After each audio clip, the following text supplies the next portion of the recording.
Boa noite a todos e todas. Sejam muito bem-vindos e bem-vindas a mais uma noite de encontro do nosso Retiro da Retiro. Criação. Ainda há esperança para o futuro da criação.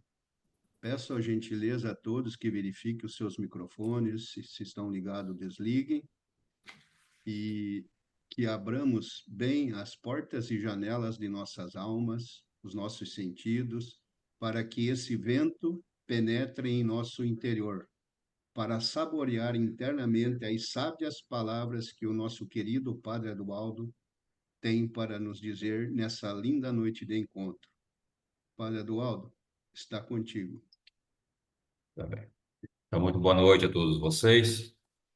Vamos, como sempre, iniciar com uma pequena oração, uma oração sobre a natureza.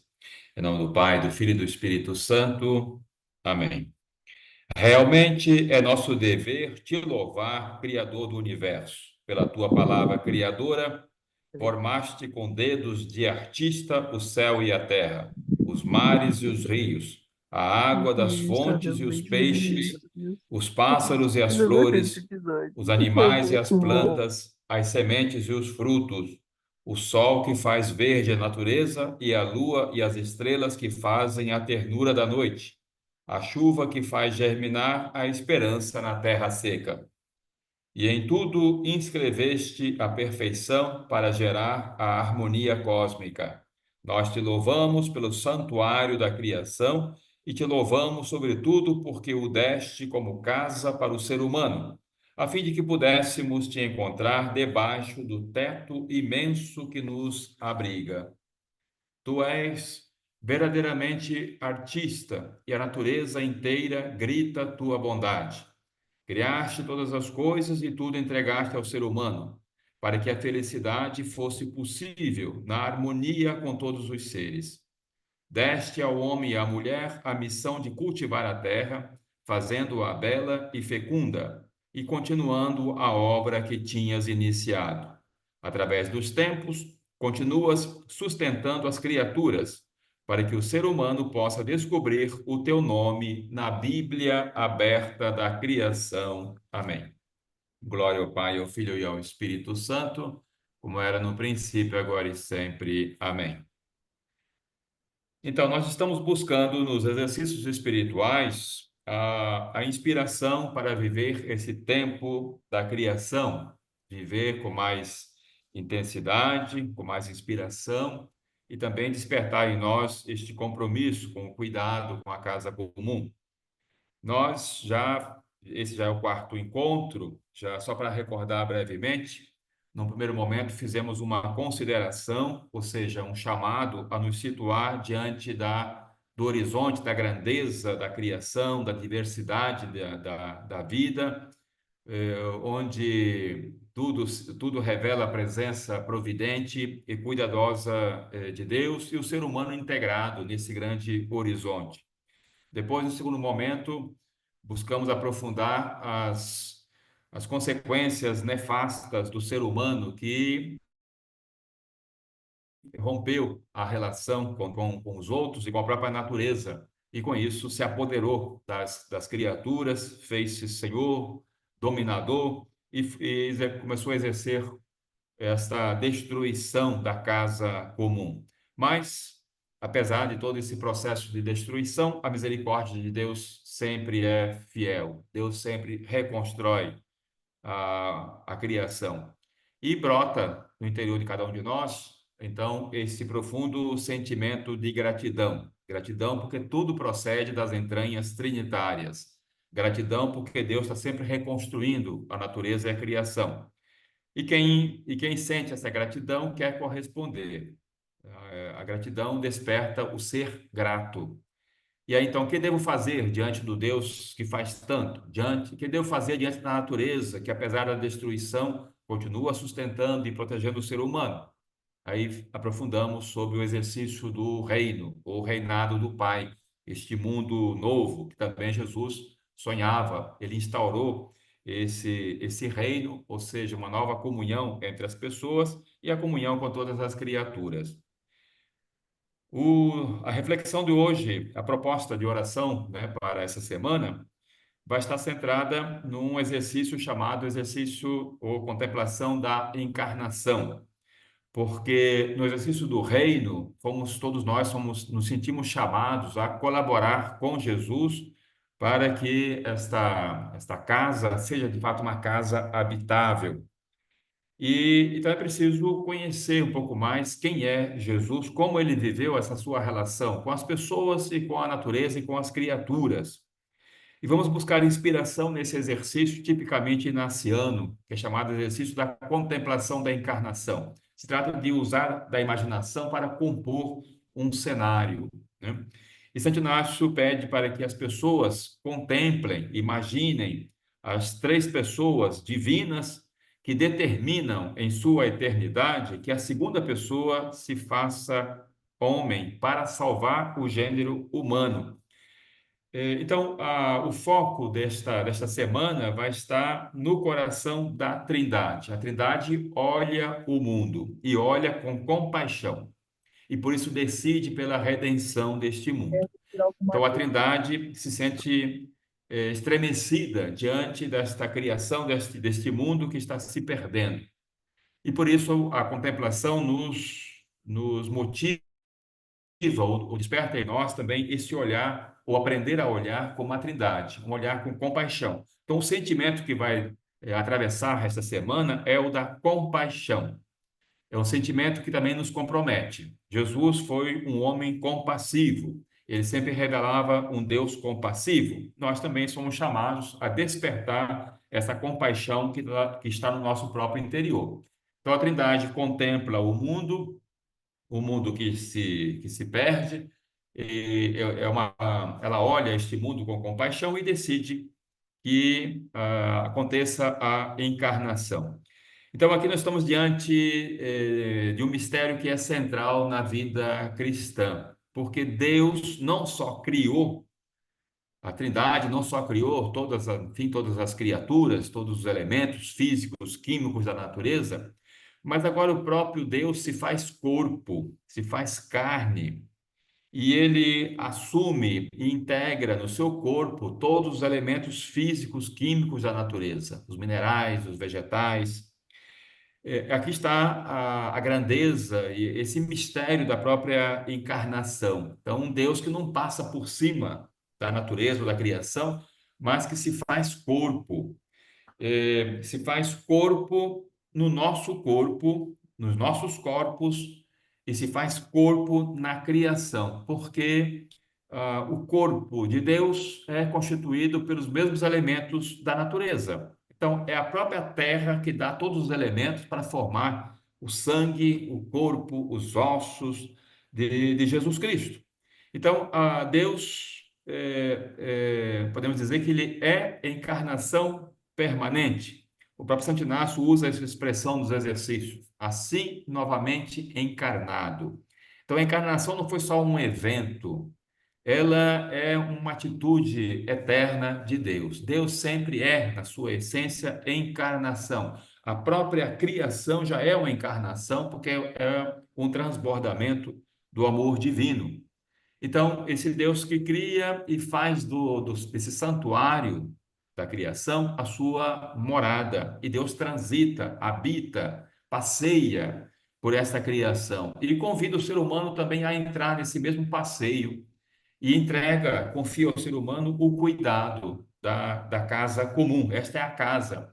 Então, tudo está interligado, tudo está conectado, todas as expressões de vida estão interligadas.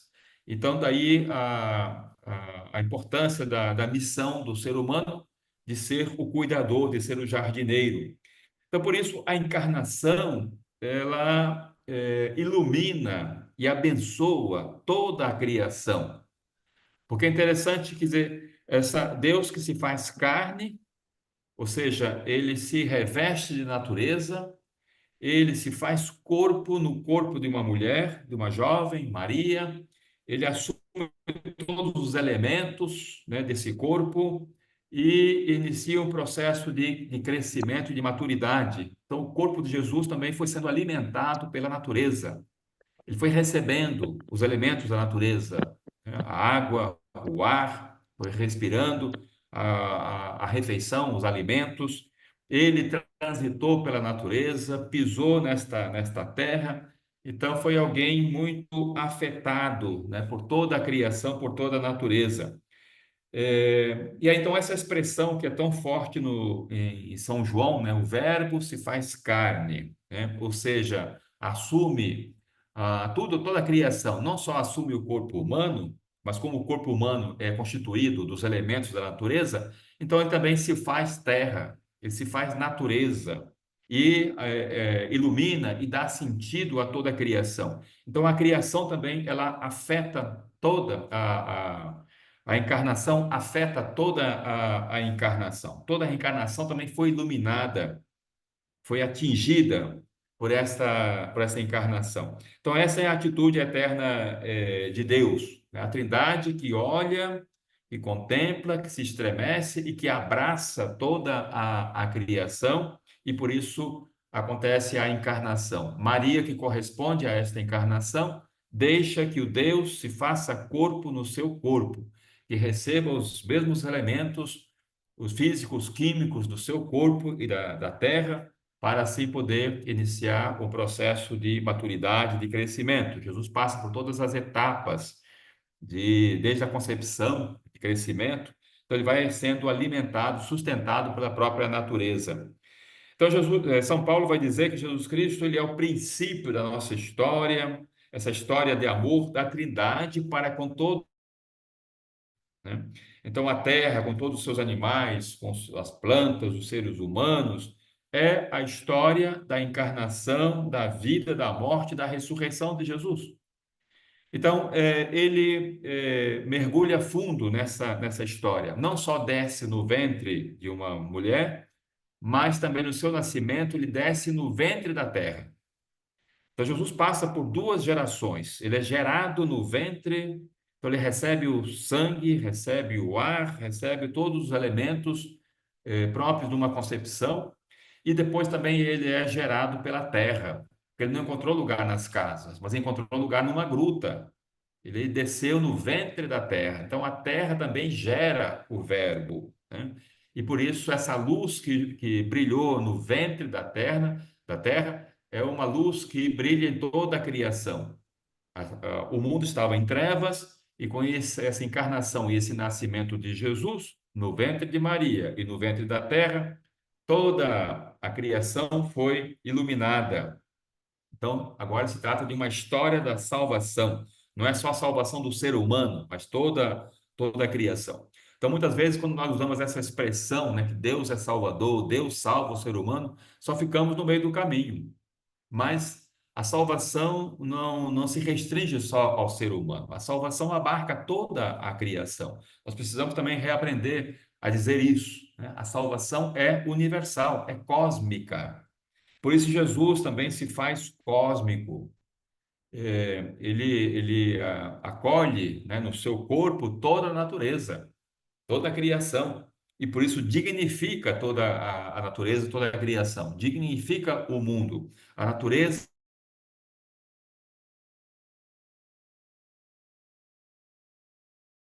entrar nesse fluxo da redenção ou da encarnação.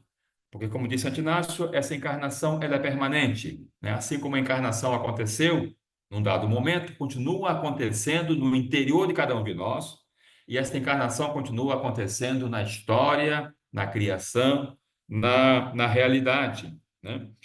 Então, a contemplação do mistério da encarnação nos ajuda a tomar consciência que não há mais divisão, não há mais suspeita com relação a corpo, a matéria, né? Porque tudo foi abençoado, tudo foi perpassado por esta presença divina, né? Então, o Filho que se revestiu, né, dessa realidade cósmica da Terra, por isso, não há mais agora divisão entre material e espiritual. Nós temos que superar essa dicotomia, né? Não existe o espiritual, a terra, o chão, o corpo, a realidade toda. Então, o corpo de Jesus também, ele acolhe, integra todos os corpos da história. Então, nele, todos os corpos também adquirem uma dignidade, né? Então, a terra forneceu ao corpo de Jesus, né? Forneceu o presépio, forneceu a gruta, forneceu os elementos físicos químicos para o seu sangue, para o seu ar, para o seu pulmão, para o seu coração. Então, o corpo dele é formado também com os mesmos elementos com os quais todos os corpos, todos os nossos corpos, corpos humanos e corpos dos animais, corpos das plantas, foram formados pelos mesmos elementos. Então, Jesus é feito de terra, procede do humus, da argila, do chão, e a partir do chão vai elevando toda a criação. Então, no centro da fé cristã, nós encontramos essa expressão, né, que Deus em Jesus se humanizou, se tornou terra, né? O São João usa esse verbo, essa expressão, o verbo se fez carne e habitou entre nós, né? E continua habitando, né? Então, em virtude da encarnação, nada é profano aqui na terra. Tudo é sagrado, tudo é abençoado, tudo é morada da Trindade. Então, a Trindade não só contempla e se estremece de compaixão, ela sente a realidade dura, né, da destruição, mas a Trindade faz dessa criação a sua morada, né? Então, aqui precisamos superar toda a suspeita, essa divisão que muitas vezes nós carregamos entre a realidade e a divindade, né? A divindade se mistura com toda a história, tudo torna-se divinizado por essa presença encarnatória de Jesus. Então, somos também chamados, em primeiro lugar, a deixar que essa encarnação continue acontecendo no nosso próprio interior, assim novamente encarnado, diz o texto naciano. Mas essa encarnação em cada um de nós nos move também a uma presença encarnada. Nós devemos prolongar a encarnação de Jesus. E a encarnação de Jesus sempre é a encarnação que reconstrói, que abençoa, que unifica, que integra.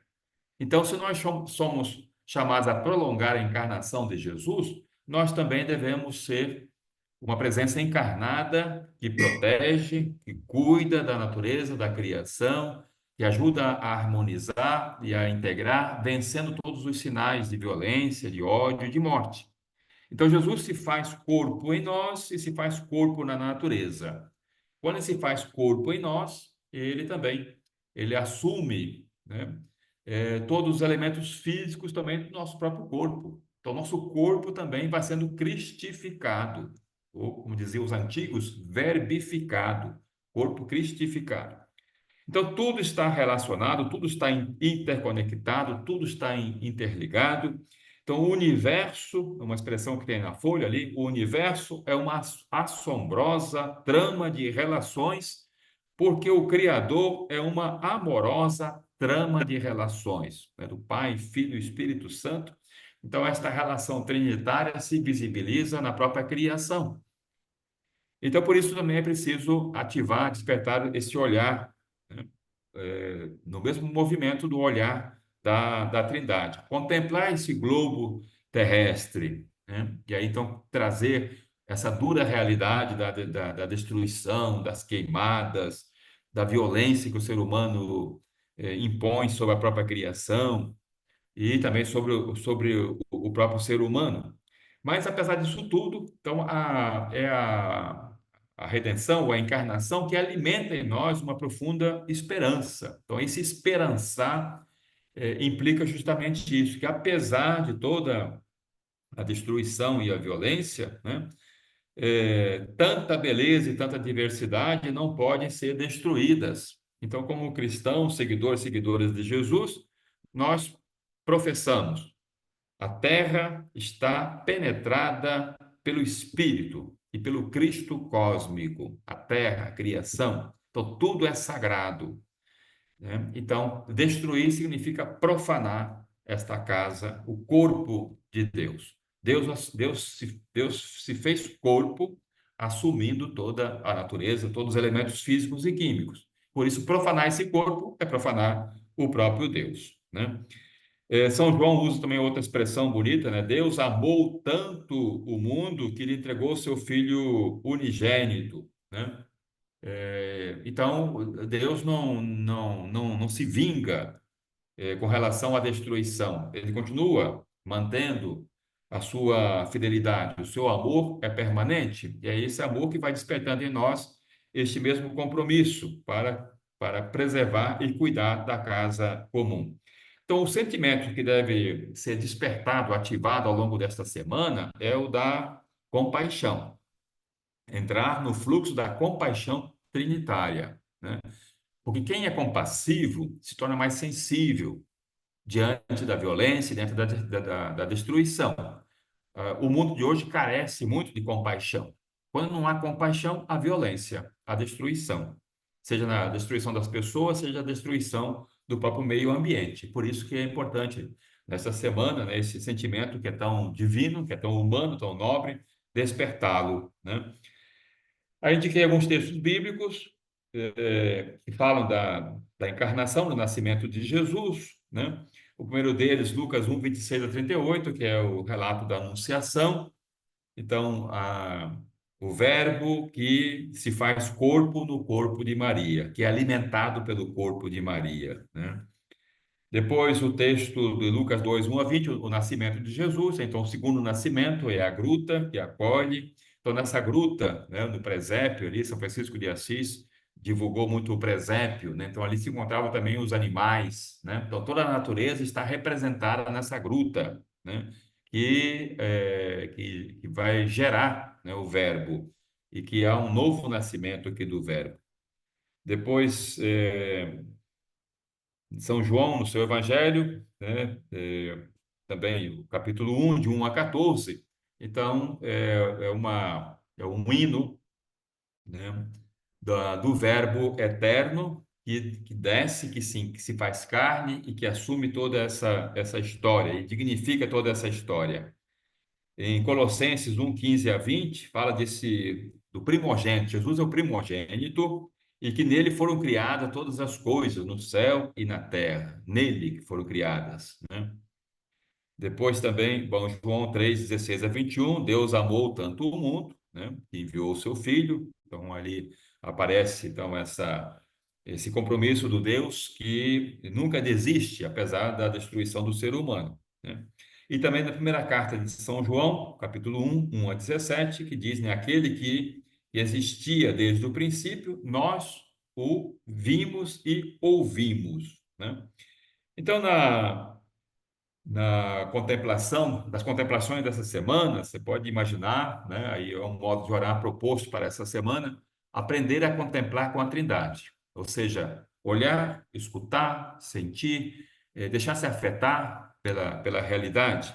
Então, contemplar as três pessoas divinas que contemplam o mundo. A Trindade olha, a Trindade da terra, os clamores do ser humano, a Trindade que estabelece um diálogo interno, né? Façamos a redenção. Então, aprender a olhar com a Trindade, um olhar amoroso, um olhar compassivo, misericordioso. Depois, na sua contemplação, considerar como as três pessoas abraçam todo o cosmos, toda a criação, né? A criação na sua multiplicidade de cores, formas, tamanhos, como a barca também abraça toda a humanidade, né? Então, o mistério da encarnação implica esse grande abraço. Entrar no fluxo das três pessoas divinas. Elas se fazem presentes nas alegrias, nas dores, nas tristezas, nas vitórias, né? Então, essa presença que perpassa todas as relações. As relações trinitárias, Pai, Filho e Espírito Santo, se visibilizam nas relações humanas, nas relações com a própria natureza. Nós prolongamos as relações trinitárias, né? E aí, então, alargar o próprio interior para também acolher esta encarnação que é contínua. Preparar um presépio interior, uma gruta interior, assim novamente encarnado, ou seja, o Verbo continua se encarnando no nosso corpo, nascendo do nosso próprio interior, para que possamos depois também nascer, renascer para uma vida nova, para um cuidado da casa comum.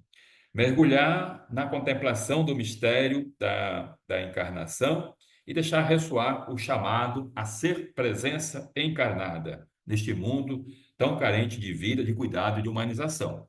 Então, aqui nós estamos diante desse mistério que é central na vida cristã, um Deus que desce, um Deus que não está distante, fora do mundo. Nós precisamos recuperar a imagem bíblica do Deus que passeia por isso. Deus tem prazer em passear por este mundo. Só que depois, com a cultura, né, grega, latina, mais tarde, Deus foi deslocado, foi jogado para as alturas. Não, a revelação bíblica nos diz o contrário, né? Deus se faz terra, se faz chão, não só ele cria, mas ele se reveste da própria natureza, da beleza da natureza. Então, na diversidade da vida, na beleza da criação, nós encontramos os traços da beleza trinitária. E por isso se trata de despertar assombro, admiração, encantamento e, sobretudo, alimentar e despertar esse sentimento de compaixão diante da fragilidade, diante da destruição da natureza que nós estamos assistindo.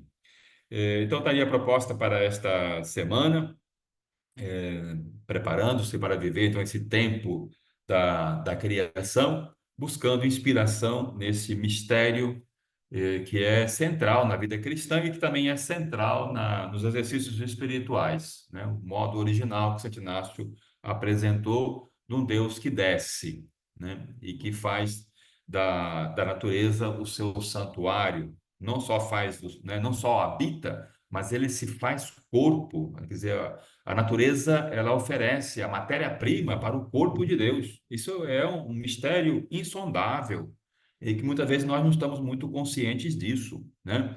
E esse Deus que continua se fazendo corpo em nossos corpos, valoriza, dignifica o nosso corpo. Precisamos superar toda suspeita, toda a visão negativa que nós carregamos do nosso corpo, superar esse dualismo, corpo e alma. Isso é muito pobre, né? Todo o nosso corpo, nossos sentimentos, nossa imaginação, as nossas relações, os nossos afetos, tudo foi assumido, né, por esse corpo divinizado. O nosso corpo também ele é divinizado. Então, desejo a todos vocês que nessa semana possam mergulhar nesse mistério da encarnação, para depois também ser presença encarnada no seu cotidiano, no seu ambiente, cuidando das relações entre as pessoas e cuidando também da casa comum. Uma boa noite para todos vocês e que Deus os abençoe e até o próximo encontro, se Deus quiser. Em nome do Pai, do Filho e do Espírito Santo. Amém. Boa Amém. noite, Padre Boa noite. Adroaldo. Hoje, então, vamos falar sobre a contemplação. Como é um modo de orar que é original de cada pessoa, devido a matéria-prima ser a própria vida de cada um de nós. Então, a primeiro momento, né, a gente deve acalmar o espírito, né? Aquele movimento de respiração, pacificar o espírito, tranquilizar e, em seguida, invocar a Santíssima Trindade, se colocando na presença de Deus, que estamos num lugar santo, na presença do Senhor, e em seguida iniciamos com a oração preparatória, para que todas as minhas intenções, ações e operações estejam puramente alinhadas a Ti, Senhor. Essa pequena oração é que vai dar cor e sabor ao nosso tempo de oração. Intenções. Se trata de mobilizar aquilo que é mais profundo em nós. Nossa vontade tem a ver com o nosso coração. Seria a nossa vontade determinada. Eu quero isso, estou buscando isso, porém estou focado no fim ao qual eu fui criado, para louvar, reverenciar, amar e servir a Deus nosso Senhor. As ações, aquilo tudo que já está ocorrendo conosco nesse momento. Nossa disposição está mobilizada, preparada, essa concentração. São essas ações, mas ainda no nível externo, preparar o ambiente, né? Então, ainda no nível externo. As operações são todos esses movimentos internos, tudo aquilo que acontece no mais profundo de nosso ser, principalmente quando estamos em comunhão com o Pai em oração. Os nossos sentimentos, os pensamentos, os desejos, a vontade, tudo o que está ocorrendo em nosso interior. Não tem como nós entrar em oração só com a parte boa nossa, digamos assim. Tem que entrar em oração com a minha parte ruim também. Tudo, com tudo, e ficar atento às minhas emoções, tudo o que ocorre em meu interior. Aí vamos para o primeiro preâmbulo, trazer a história.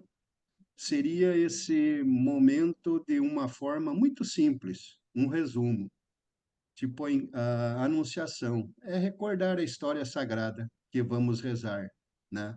São José, Maria grávida, de quase 9 meses, viajam em cima de uma mula, viagem em cima de uma mula, levando um boi, rumo a Belém para pagar tributo a César. Essa é a história. Segundo preâmbulo, composição vendo lugar, é imaginarmos, criar um cenário onde é nesta viagem eles estão para percorrer. O caminho é estreito, as montanhas, muito pó, calor, e depois lá na contemplação também do nascimento é compor a gruta, né? A manjedoura, os animais, no nascimento de Jesus. No terceiro preâmbulo, nesse momento, é o pedido da graça do nosso retiro.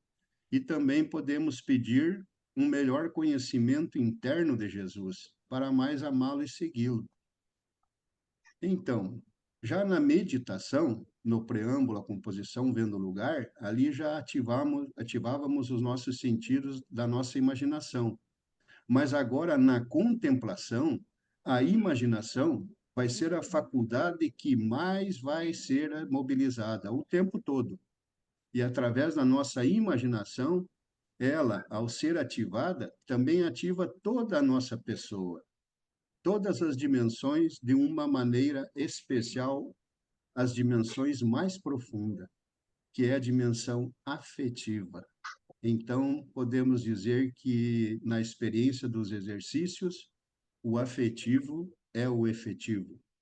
A nossa imaginação, ela é a porta de entrada para este mundo interior, porque, como dizíamos, no seguimento de Jesus, não basta ter conhecimentos, ideias claras, podemos dizer que tem muita gente aqui que conhece Jesus Cristo, tem clareza, mas não há uma identificação com ele. E através da contemplação, por ser um modo de orar que nos coloca diante da pessoa de Jesus. E assim vai despertando em nós todas as dimensões de nossa interioridade. E aos poucos vamos nos revestindo do modo de ser e agir de Jesus. Vamos nos tornando cada vez mais amigos íntimos de Jesus. Não estamos ali como um mero observador, é muito importante isso aí. Nós nos sentimos inseridos na cena do Evangelho.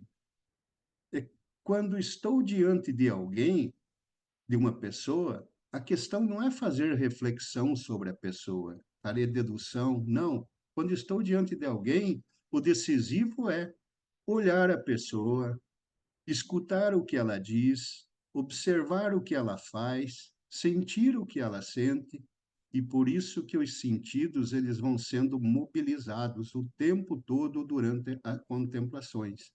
E são esses sentidos que vão desencadear o movimento de saída de si. Ele vai ser um movimento de saída de nós mesmos. Esses sentidos que vão desencadear um movimento interno, vão nos fazer participar da cena. São esses sentidos que vão se abrindo para que a pessoa de Jesus, o modo dele ser, dele viver, vai tomando posse de nossa pessoa. Por isso que a graça a ser pedida a partir de agora é a graça do conhecimento interno, para mais amá-lo e segui-lo. Mas não é um conhecimento teórico, deve ser um conhecimento existencial, vital, sendo um encontro de pessoa a pessoa, ou seja, de coração a coração.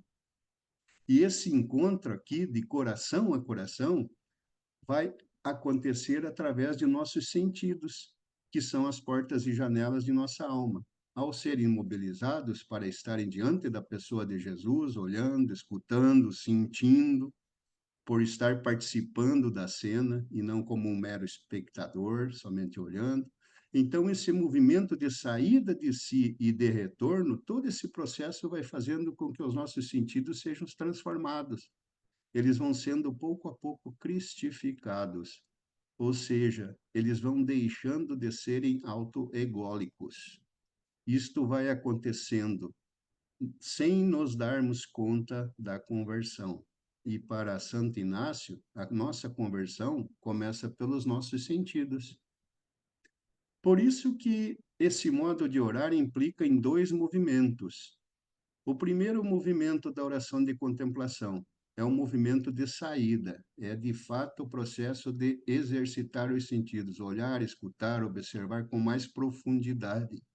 Eu estou saindo de mim mesmo, eu estou me deslocando de mim mesmo para estar centrado em uma outra pessoa.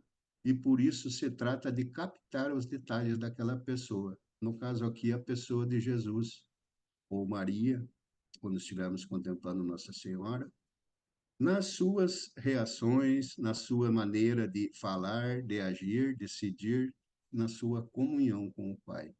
Enfim, aqui os nossos sentidos estão abertos, por isso eles nos projetam para fora de nós mesmos.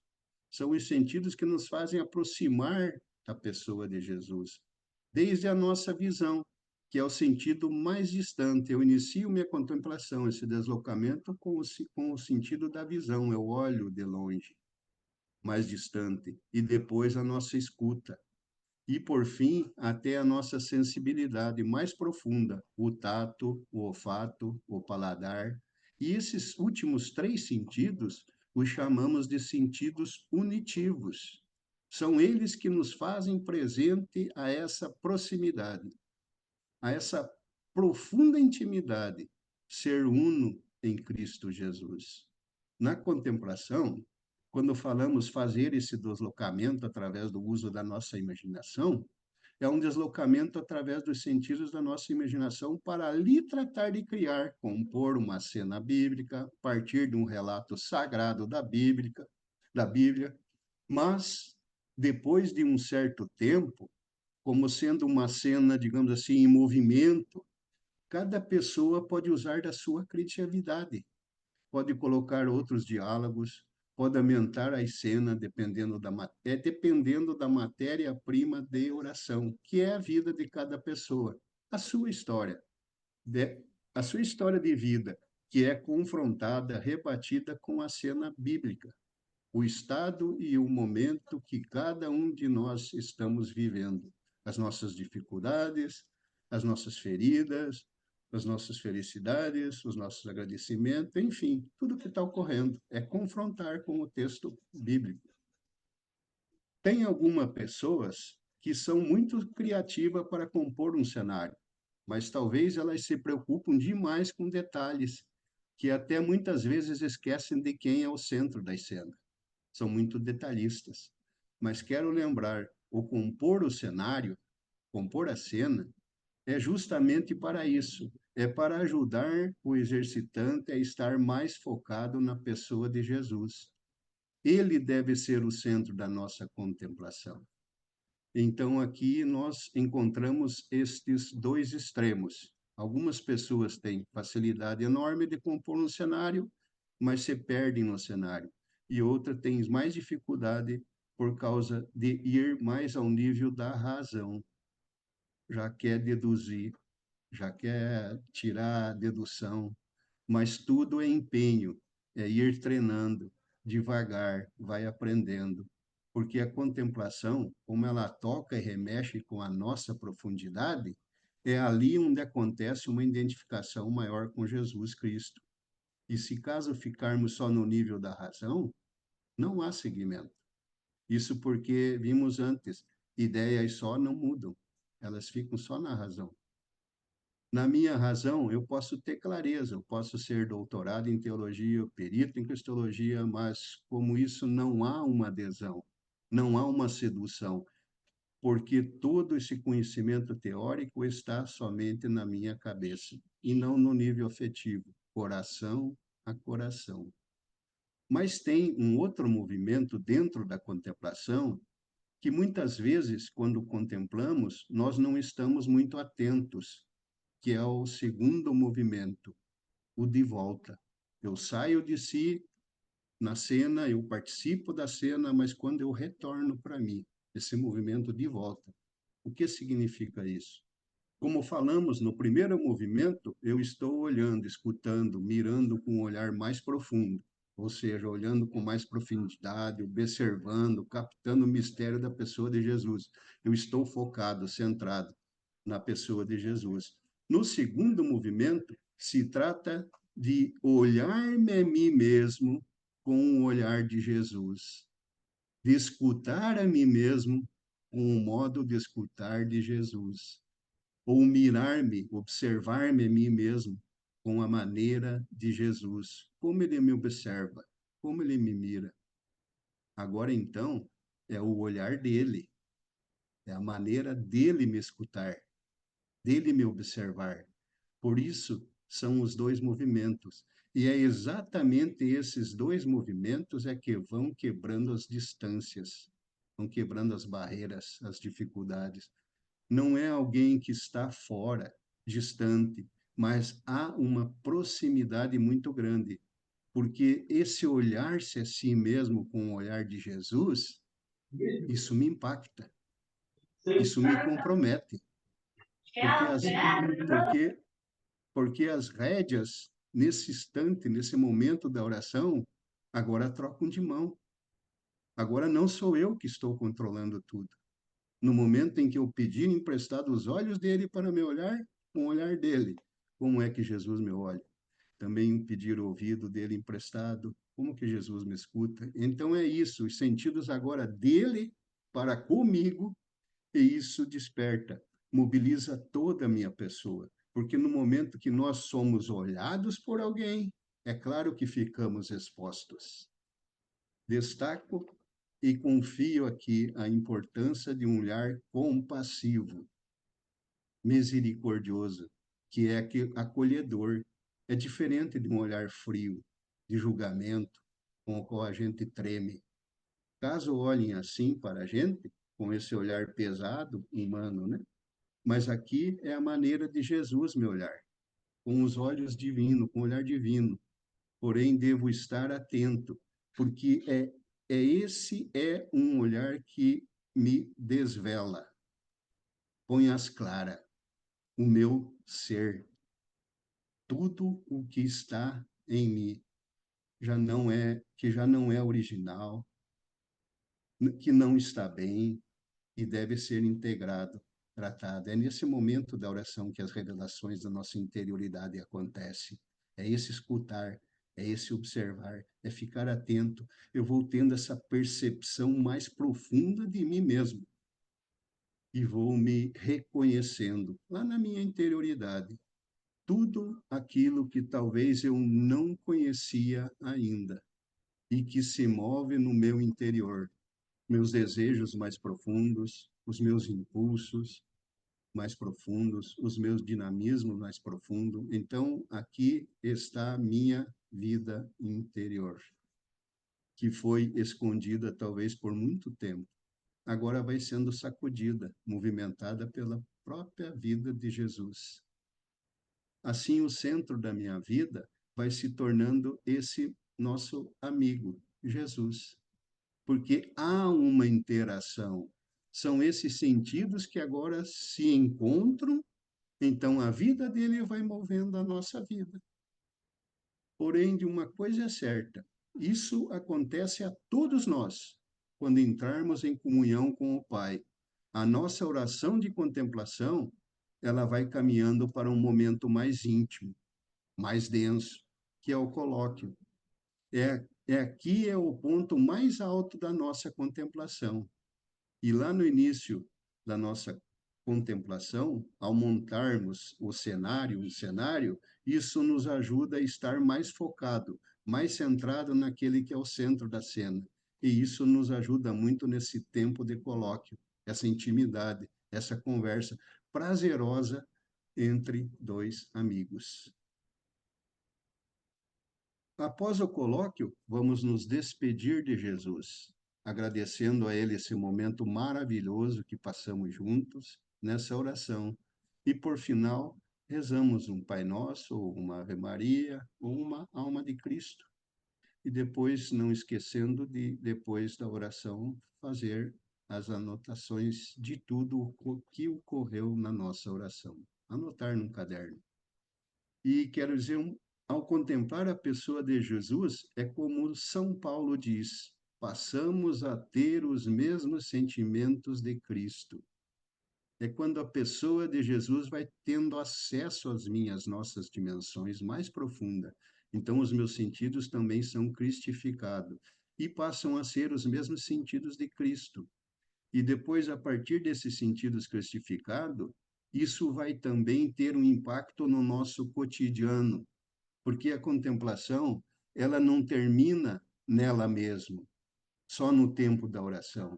A contemplação é contínua, tanto que depois ela tem uma ressonância na nossa vida, em tudo, a maneira como olhamos as pessoas, como escutamos os outros, vamos entender.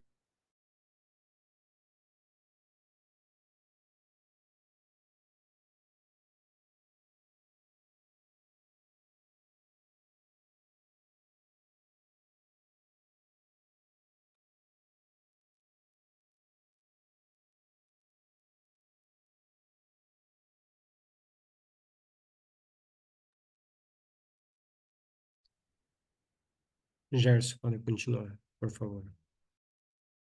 Ok, deixa eu pegar aqui de volta. Então, essa contemplação ela é contínua, tanto que depois tem uma ressonância na nossa vida, em tudo, a maneira como olhamos para as pessoas, como escutamos os outros, vamos entender melhor e aceitar o diferente, ao observar as pessoas, mirar com mais profundidade, vamos cuidar mais da natureza, e não ficar só na aparência das coisas. Também com as diversas situações de nossa vida. Ela nos ensina a ir mais ao fundo. Ser contemplativo na ação é ver o que todo mundo vê, mas ver com um olhar diferente, contemplativo. E concluo que a contemplação vai criando em nós um sexto sentido, que é o sensus Christi, ou seja, revestir-se do modo de ser e agir de Jesus Cristo. Aqui é o grau máximo de identificação com Jesus. Como o próprio São Paulo vai dizer, já não sou eu que vivo, mas é Cristo que vive em mim. Então, fica aí essa proposta também para os participantes deste retiro, que ainda não têm assim uma experiência de contemplar, mas pode começar hoje, ir treinando pouco a pouco e se acostumando a esse modo de orar dos exercícios espirituais. Então, eu paro por aqui, Paulinho. Desejo uma boa partilha para todos e que o Espírito Santo nos ilumine. Amém.